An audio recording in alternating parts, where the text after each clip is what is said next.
A bulldozer is only here to do a partial damage. Nothing can do any damage to the determination of our people to continue to speak truth to power. And we have particular sympathy and support for this platform because this is where we kickstarted my presidential aspiration into the consciousness of the Nigerian people. You shared with me the video of your cancer here. Yes. Went viral. We had not left the studio when the video went viral. I remember after the encounter, I went down for another interview. Yeah, that was true. Downstairs. Yes, I remember. And by the time I came out, my phone had over 1,000 calls, and I had over 2,000 messages. Twitter was going crazy, Facebook. I even didn't know that it had such impact because, as you know, it was not planned. Yes. Yeah, we were running late, and we were just told, come and sit in front of the minister. Spent 10 minutes. Yes, and all of these took less than about 10 minutes, and it was a bedlam.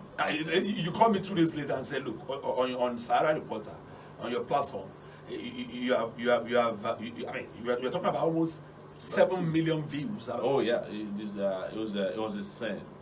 Probably all over the social media platforms combined together in one day, we had almost 10 million views of that from the report we got.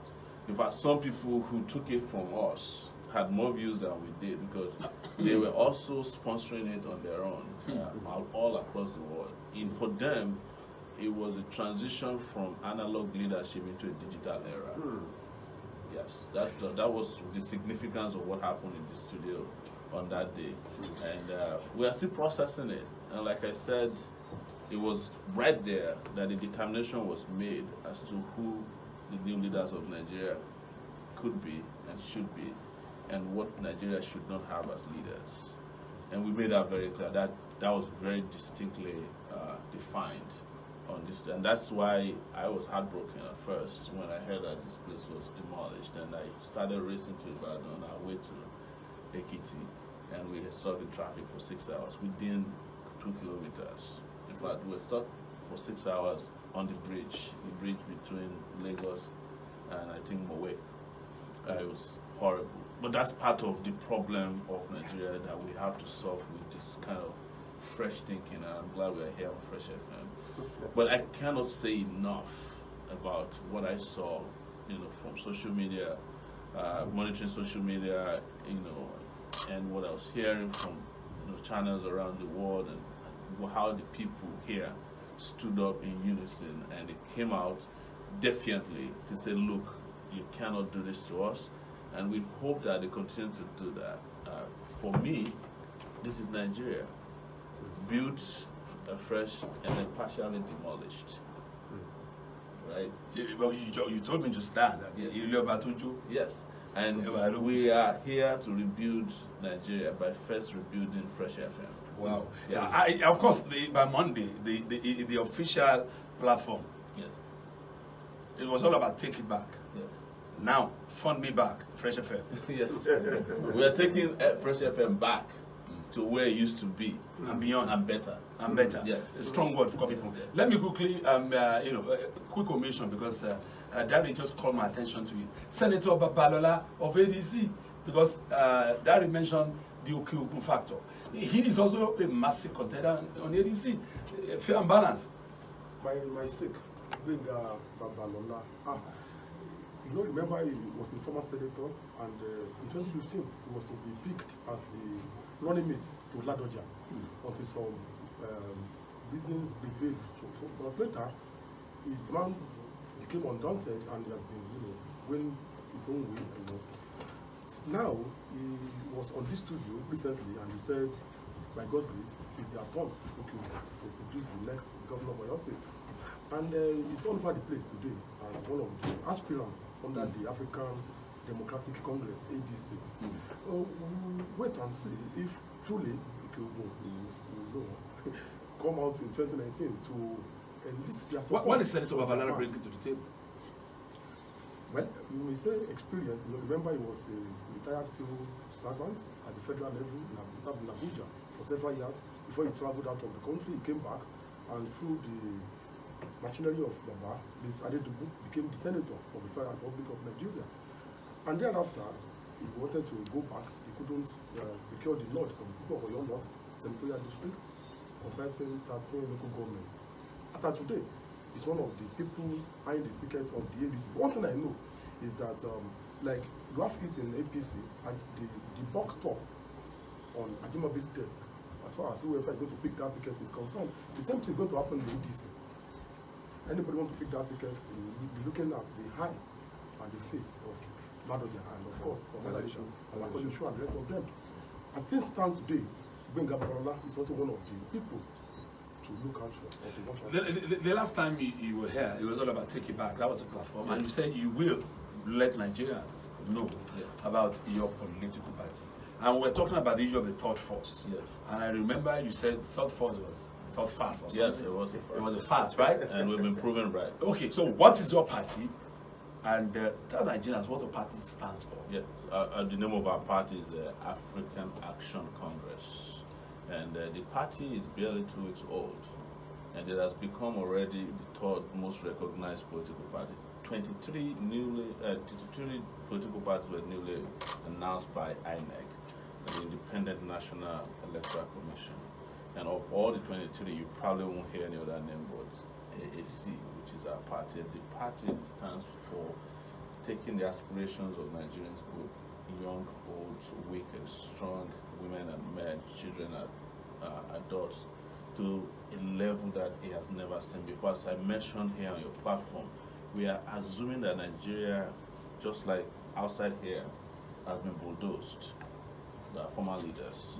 And we are taking it back and rebuilding Nigeria such that when you come back to Nigeria next time, you will not recognize that this used to be Nigeria. It will no longer be a Nigeria that took 20 years to reconstruct or just redo Ibadan, Lagos Expressway. And it's still not completed as we speak. It's taking 20 years, to do just what you're seeing there, just to fix it. A country where you can send your children to school, public schools. Like, I went to public school. I went to local authority primary school. From there, I went to a community high school. I was one of the people that built my high school. I was one of the bricklayers, from my high school. And then I went to the University of Lagos. All of this public. There is nobody today who can boast of my kind of education, even though my parents were poor, dead poor, in Nigeria, without knowing a traditional ruler, without having bags of money, without having influence. Even to get admission in this country is impossible. So you are left with no option than to just wait your life out. That is why the old people keep telling us that at the age of 47 you are inconsequential. And when you are hearing it from a minister, he's echoing what has been agreed at the top, because it didn't take more than a week after he said that. Then President Buhari said in London that Nigerian youths are lazy. And that was the day a Nigerian young lady won the Commonwealth 100 meters hurdle, doing it all by herself. So this party is going to make every Nigerian proud.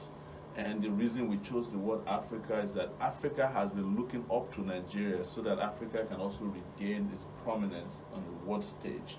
I met Jerry Rawlings about a week and a half ago, and he said to me, Nigeria has 40% of Africa's political power. I think it's more than that. And the moment Nigeria gets it right, Africa will get it right. This is the reason why we are looking way beyond Nigeria, because the necessary integration that Africa needs to have to produce, to regain its traction and dignity on the world stage has to come from Nigeria. As I usually describe it, Africa is like a pistol facing down. And if you look at the map of Africa, Nigeria is a trigger. Yes. It didn't happen by accident. This is geography and spirituality combined together. Yes. Spiritual geography. I'm a geographer. So I'm just telling you that we have to just do very quick and fast. And that is why we also urge you in the mainstream media to pay attention to what is happening to us, what we are doing.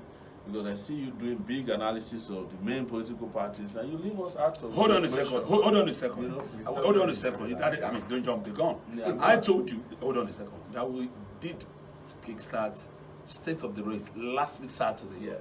And you just had me saying next week it will be the turn of the PDP. Upper week, it may be the turn of your party, beside your governorship aspirant. Is even in my studio. Yes. Are we also unleashing? So let's go back. So you are telling me Africa, what do you call your party now? African Action Congress, AAC. AAC. Yes. Now, Now we're likely to be, one of the first places where he crushed every opposition for 8 years. Women, and I'm saying this is on, it's public information. Some women, about 30 women, died in front of his house when he was giving handout of rice during one Salah. It's listed as one of the biggest stampede of all times on Wikipedia of deaths. Nobody even accounted for them. He stole from a bank, robbed a state, and you say that people are hailing. People are hailing him because of the crumbs that are falling off the table, and they pay for it. But you also heard that Ojude Oba in Ijebu the other day, they were calling him Saraki Ole. So people are not hailing. It's not true. He may not even win Kwara councillorship in the next election if he's not careful. But he's not standing up for you. He's standing up for tyranny. He belongs to APC. No, he's standing up. He's standing up for himself. Within the existing political structures that they created. I'm not in support of APC. I'm not in support of Buhari. It is Buhari's incompetence and inability to fight corruption that allowed Saraki to even survive this long. Otherwise, Saraki knows where he belongs to. In other normal, sensible, commonsensical societies, Saraki will be sitting in Kirikiri. But There's no question about it. But the fact is this: the court did free him. He went through the court process. On some of this issue, he's been exonerated by the court. You know that I am a reporter that has done a lot of reporting on even the courts, and I'm not deriding the courts. Some of these, judgments you say are politically motivated. They are financially induced.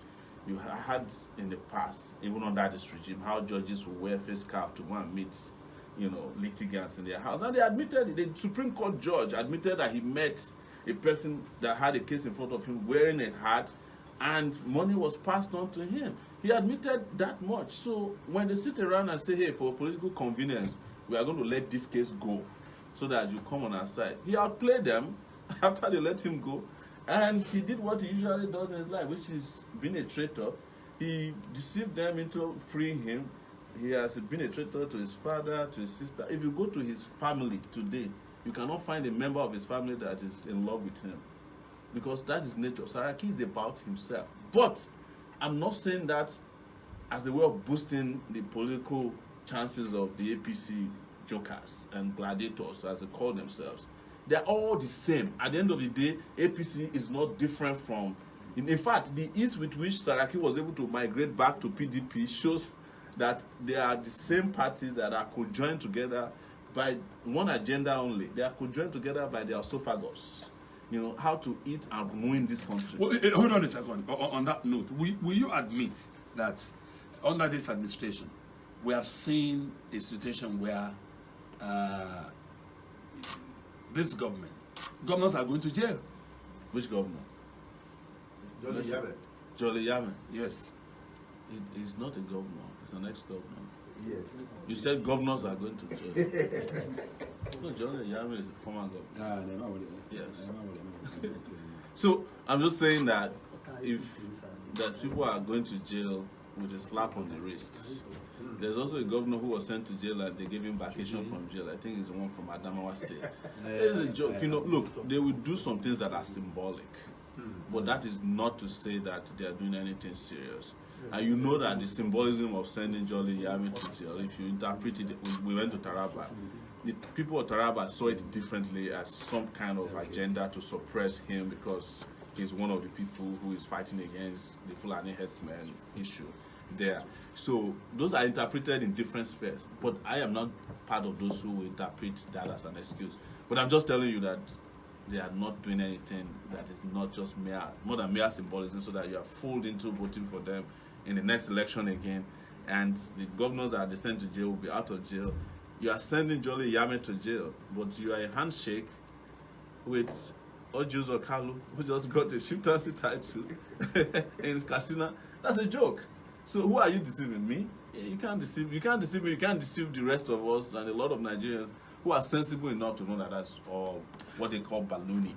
If you are just joining us, the spirit of Southwest political headquarters, now Nigeria's political. It is Nigeria's political headquarters, and this is where they feel the heat. We report, you decide. Of course, Moyale Sowore live in the building. Let me quickly flip to the Guba aspirant on the platform of the same party.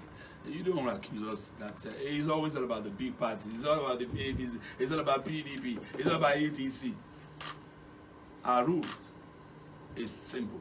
Every party must be given equal opportunity according to NBC, and that's why you guys are here.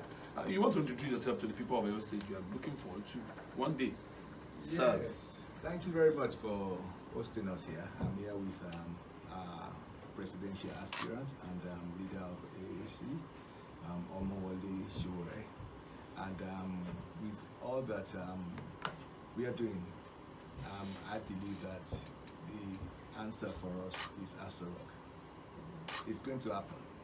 People may be looking and say, these guys don't know what they're doing. But I want to say to everybody hearing me, before I introduce myself, just watch this space. My name is Akinwale Omololashun. I am one of the gubernatorial aspirants for AAC. And I want to say thank you, Mayor, for having us here. And I want to say to all Nigerians out there that if you look at what has happened here to Fresh FM, what the government is saying to you that this is what we have done to you. We have destroyed your lives. We want to destroy your lives. That's what they're saying. We've gone beyond that. I am introducing myself, but your presidential aspirant has spoken on behalf of your party. I think he's worried that they don't come and bulldoze the station while we are here. That ain't gonna happen. But we're not worried. So I want all the young ones out there now to know that it's time to take it back. Nigeria is going to be 58 years soon. And if you can look at the achievements that this nation can record, in the time past, they happen when the younger ones are in power. Not when we have the old people who have lost direction like we have all had. We are now trying to use analog mindset to run a digital system. It's not going to happen. So my name is Akinwale Omololashun, and I hope one of these days I'll be here to talk to you fully. Thank you very much. Still at Nigeria's political headquarters when it comes to radio stations, Africa's most talked about radio station as we speak today, Fresh FM. This wonderful morning, when we come back, we're going to have a break. When we come back, more about Moyale Sowore. And I want you to prepare for this. The story is out there that Moyale Sowore is in this battle, not to take it back, but to raise money for himself. To respond after this. You are listening to the Radio Political Khalifa, your irresistible mayor, Isaac Brown. What a political breath of fresh air. Exclusive. 105.9. You're wondering why the announcer of this radio advert is running about. Well, the moment I read that, Airtel is dashing free 4 gigabytes. A whole 4 B when you upgrade your current Airtel SIM to Airtel 4G. Sharp, Airtel store to upgrade my SIM first before I tell anybody. In fact, you get extra bonus every time you buy data for the next 3 months. Hello? You are this here announcing on the road. Everybody is here enjoying the fun. Airtel, the smartphone network. Studio going back live. This is joining us. You heard from Sowore. This is Nigeria's political headquarters when it comes to radio station, where we report, you decide. Let me go straight away to Demola Babalola as we continue our interjection of the state of the race. Still on the platform of ADC. He was also here And I must really commend him on the wee hours of when the demolition took place. People are talking. They call him one of the so-called landlords of ADC. Former Deputy Governor, Ambassador Arapaja. What is he bringing to the table on the platform of ADC? Honorable Taufik Arapaja, former Deputy Governor of your state, under the tenure of former Governor Adebayo Alakana. He's also one of the front runner in that party to the ADC. And like he was quoting you, is one of the landlords. He is actually one of the first people that moved into that party. It's a very close aide to former President Olusegun Obasanjo. And anytime you go to Abeokuta or the Presidential Library, you always find him seated with the very former president. Who is in the news, is all over the place, and is not taking it low too, like all others we have mentioned earlier. And from what we have seen so far, the man is ready to give it all it requires to pick the sole ticket of the ADC. But of course, like we said, a number of the people in that party, Dr. Buta ADBC, a number of them were going to decide the fate of whoever. The final word, as we flip to the last 60 minutes of this interview this morning, will come from award-winning journalist Dare Adekombi, Dele Adigun of ADC. Wrap it up. What's he bringing to the table? Well, he has been in the civil service. He's senator. He was SSG and a PAMSEC. And he's been with Ladoja right from, he was in PDP then. When Ladoja left, he joined him in Accord. And they were together there until after the last election. And now they are both together in ADC, coincidentally. Yes, he's a man who has not shied away from the fact that he understands the problems of the state, and he believes he has a solution. I'm not doubting the fact that he's armed with the necessary experience, to move the state forward. If you're just joining us, still Nigeria's political headquarters. When it comes to radio station, where we report, you will decide. Remember, live in the house, or live in the building, the one they call Sowore Ninja. Presidential aspirant, publisher of Sahara Reporter. We will have a break. We're back. Stick around They're not here. We'll take it. Eh? I'll take it. I'll take it, sir. They're not here.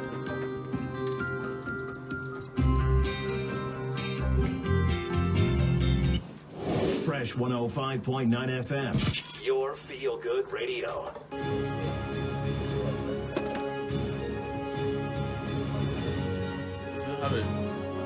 Studio live. Studio going live. Hello, good morning. This is Fresh 105.9 FM Ibadan. Please listen to the fresh headlines on Fresh FM Ibadan. I am Vincent Omomine Eda. PDP predicts shock for President Buhari and APC in 2019 polls. Sowore, Onovo, Mogalu and others review how they plan to unseat President Buhari in 2019 presidential election.